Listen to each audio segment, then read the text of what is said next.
Today's indictment sends a powerful message to every elected official in this country.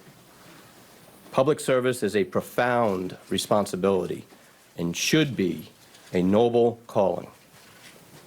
When that's perverted by greed and dishonesty, it robs us of our trust.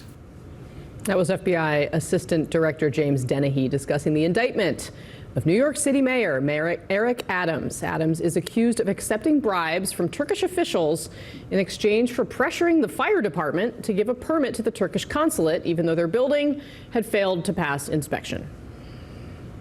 It's an unfortunate day, and it's a painful day. But inside of all of that, it's a day where we will finally reveal why for 10 months I have gone through this. And I look forward to defending myself and defending the people of this city as I've done throughout my entire professional career. All right, according to the indictment, Adams planned a trip to Turkey in 2021 and allegedly directed his staff to coordinate with Turkish Airlines to get him a massive discount on 2 business class flights that should have cost more than $15,000. A manager for the airline told an Adams staffer this, quote, "I am going to charge $50. The Adams staffer replied, "No." The manager, "That would work, wouldn't it?"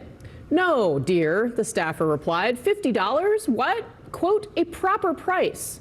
The manager then asked, "How much should I charge?" and added a smiling emoji.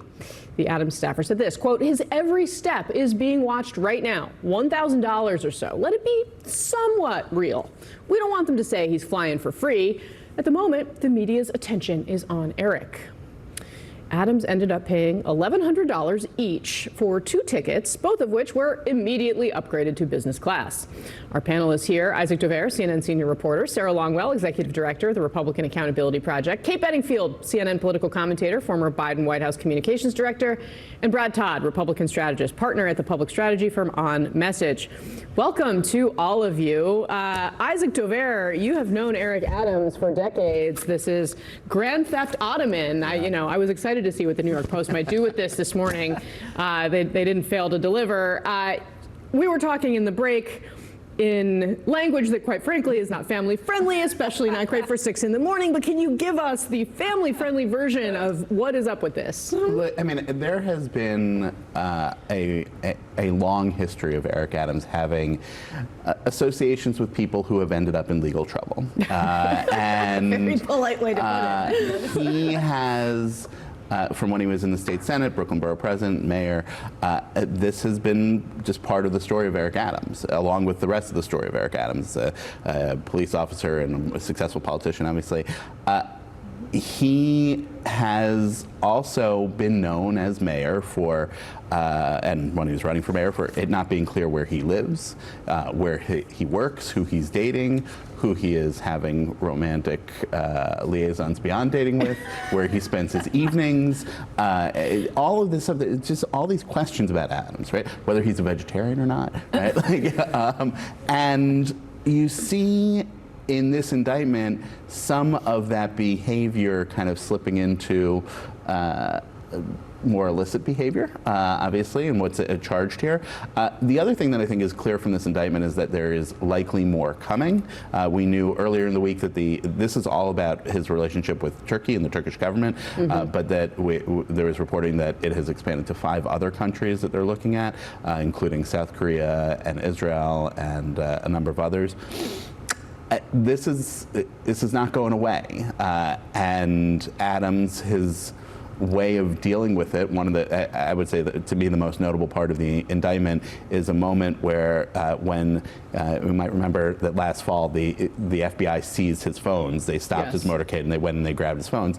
And what the indictment says happened is that a couple days before that, Adams changed the password on his iPhone to have a 6-digit code instead of a 4-digit code.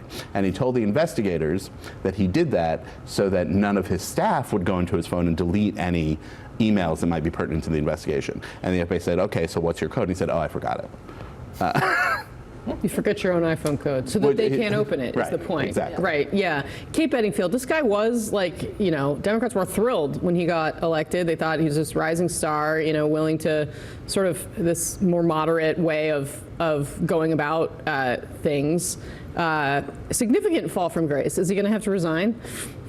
Look, I think so. I don't think this. So it's kind of interesting because on the one hand, I hear some of the conversation around this morning is about sort of how kind of relatively small this seems. We're talking about first-class flights in exchange for, clearing essentially a building for Right, like they safety wanted the Turkish president local, to come and be able to go to the consulate. So they're like, please, like, open it in time for that. Right. In some ways, it feels very small ball, but it's also, I mean, you're talking about clearing a building with safety permits when we didn't deserve those permits. I mean, those are tangible things. Like, think to the average person, you see that, and like that is the definition of corruption. So. Look, we'll see what happens in terms of the pressure mounting. Obviously, you've had prominent Democrats start to call for him to step down. I think he should. I don't know that there is a path forward here, especially if, as Isaac suggests, there may be more coming. I think once you lose the public's trust in this way, it's very hard to continue to lead effectively. So I think he should step down, but we'll see. But he's running the Trump playbook, right? Unless you're Bob Menendez, you stay in office after you've been accused of robbery. Of And he shouldn't. And he If shouldn't have. Chuck Schumer And he- needs and your he shouldn't vote. have. Yeah. And he shouldn't have. But ultimately, he was convicted. I mean, one Yeah. of the things that has been notable about this era is the asymmetry between how Democrats treat their corrupt politicians and the way Republicans treat their corrupt politicians. Republicans celebrate their corrupt politicians. In fact, they renominate them for president after they tried to steal an election and lied about the fact that it was free and fairly held. Whereas Democrats, we see one after the other, as soon as they looks like they're corrupt, they cut bait. Well, we're still waiting on Chuck Schumer and Hakeem Jeffries. You want a word? That's right. Well, I think there is something lost with Eric Adams once he steps off the stage, which he inevitably will. You know, he was a black cop who was willing to criticize the defund the police movement. He said AOC was endangering the lives of New Yorkers. He criticized the Biden administration's policy of putting migrants in big cities like that. So Democrats need some people like Eric Adams who will go against their more extreme elements, and we'll lose that something when he Well, of leaves. course, the Biden administration stopped talking to Adams after Yes, a lot of they're- that criticism. And Yes. AOC was one of the first people out there saying Adams should step down.